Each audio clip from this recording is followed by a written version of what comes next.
Bless the Lord, O my soul, and all that is within me. Bless his holy name. The word of devotion comes to us out of Proverbs chapter 10 and the verses 22.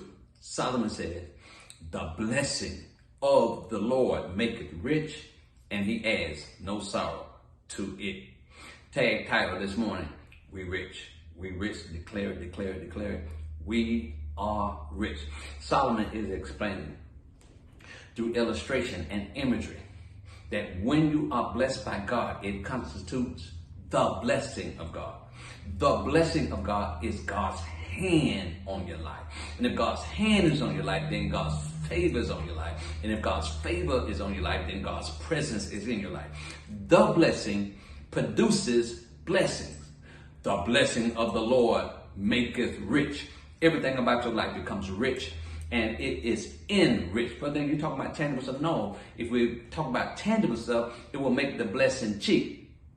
Intangible stuff. God will give you the physical stuff, but God has some intangible stuff like peace. That's a pass all understanding. You can't buy no peace.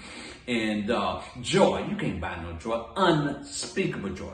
Love. You can't buy love. You can't buy God's presence. You can't buy God's favor. These blessings enriches, and everything you touch, everywhere you are, it changes the trajectory. It changes the constitution of everything that you are part of. Why? Because the blessing, the hand of God on your life makes everything different. Your marriage is different, your family is different, your relationship is different. Everywhere you go, it shifts, it changes. Why? Because you are rich. And God adds no sorrow to it, which means when God is blessing you, you ain't got to worry about the other stuff. You see what I'm saying? You get hated and all that, but it does not cause sorrow. There's nothing disappointing about the blessings of God.